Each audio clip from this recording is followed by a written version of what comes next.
எல்லோருக்கும் வணக்கம். நான் Malini. Welcome to cook with Malini. நம்ம இன்னைக்கு ரொம்பவே டேஸ்டி அண்ட் ஹெல்த்தியான பாலக் சன்னா மசாலா தாங்க பார்க்க போறோம். நார்மலா பாலாக்கு கீரையில நம்ம கடையல் பொரியல் எல்லாம் செஞ்சிருப்போம், சுண்டல்ல குழம்பெல்லாம் செஞ்சிருப்போம். இந்த மாதிரி ரெண்டுமே சேர்த்து பாலாக் சன்னா மசாலா ஒரு டைம் நார்த் இந்தியன் ஸ்டைல்ல ட்ரை பண்ணி பாருங்க. சப்பாத்திக்கு, பூரிக்கு, நான் வெரைட்டிஸ்க்கெல்லாம் சூப்பரா இருக்குங்க. நம்ம புலாவ் வெரைட்டிஸோட சைட் டிஷ்ஷா வச்சு சாப்பிடவும் செம்ம எம்மியா இருக்கும். ரொம்பவே டேஸ்டி அண்ட் ஹெல்த்தியான இந்த பாலாக் சன்னா மசாலாவை எப்படி செய்யறதுன்னு இப்ப பாக்கலாங்க. நான் ஒரு 200 கிராம் அளவு கருப்பு சுண்டலை நைட் 8 மணி நேரம் ஊற வச்சிருந்தேங்க. சுண்டல் நல்லா ஊறி வந்திருக்கு. இது அப்படியே குக்கருக்கு மாத்திக்கலாம்.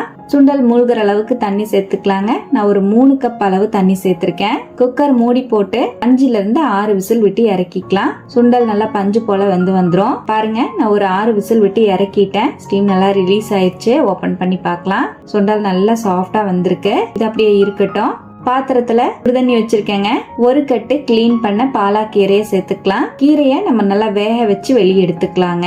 பாருங்க, கீரையை இந்த மாதிரி திருப்பி விட்டு நல்லா வேக வச்சுக்கலாம். இப்ப கீரை நல்லா முழுமையா வெந்து வந்துருச்சு. கீரையை தண்ணி இல்லாம வெளியே எடுத்துடலாங்க.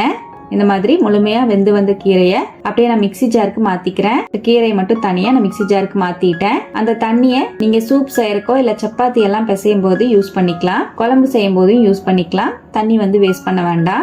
இதோடவே 1/4 கப் தயிர் சேர்த்துக்கலாங்க. நல்லா நைஸா அரைச்சு எடுத்துக்கலாம். பாருங்க, நம்ம பாலாக்கீரையை நல்லா இந்த மாதிரி நைஸா அரைச்சு எடுத்துட்டு வந்துட்டேன். இருக்கட்டும். கடாயில 2 டேபிள் ஸ்பூன் ஆயில் ஆட் பண்ணிக்கலாம். 1 டீஸ்பூன் ஜீரகம் சேர்த்துக்கலாம். 2 பெரிய வெங்காயத்தை சன்னமா நறுக்கி சேர்த்துக்கலாங்க. நல்லா வதக்கி விட்டுக்கலாம்.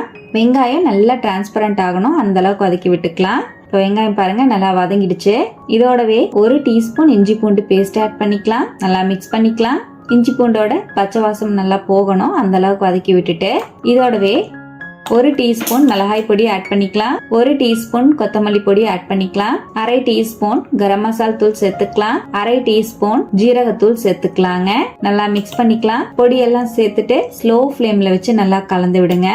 இப்ப பாருங்க, நல்லா இந்த மாதிரி கலந்துட்டேன். இப்ப இந்த மாதிரி நல்லா கலந்து விட்டுட்டு இதோடவே நம்ம சுண்டல் வேக வச்சிருக்கும் போது தண்ணி இருக்கும், அந்த தண்ணி சேர்த்துக்கலாங்க. சுண்டல் வேக வச்ச தண்ணியையும் சேர்த்து நல்லா மிக்ஸ் பண்ணிட்டு இதோட நம்ம அரைச்சு வச்சிருக்கிற பாலாக் கீரையை சேர்த்துக்கலாம். நல்லா மிக்ஸ் பண்ணிக்கலாம். 1 டேபிள் ஸ்பூன் உப்பு சேர்த்துக்கலாம். நல்லா கலந்து விட்டுட்டு இப்போ நம்ம வேக வச்ச சுண்டல் ஆட் பண்ணிக்கலாங்க. நல்லா மிக்ஸ் பண்ணிக்கலாம். அவ்வளவுதான். இப்போ மீடியம் ஃப்ளேம்லயே அப்படியே மூடி வச்சிருவோம். ஒரு 7ல இருந்து 8 நிமிஷம் மீடியம் ஃப்ளேம்லயே இருக்கட்டும். இடையில ஓபன் பண்ணி கலந்து விட்டுக்கோங்க. அவ்வளவுதான், நம்மளோட டேஸ்டியான பாலாக் சன்னா மசாலா சூப்பரா ரெடி ஆயிடுச்சுங்க. நான் ஒரு 8 நிமிஷம் போல விட்டுருந்தேன். நல்லா ஆயில் எல்லாம் செப்பரேட் ஆகி சூப்பரா வந்திருக்கு பாருங்க. நல்லா மிக்ஸ் பண்ணி விட்டுக்கலாம். அவ்வளவுதான், ரொம்பவே எம்மியான பாலாக் சன்னா மசாலா சூப்பரா ரெடிங்க.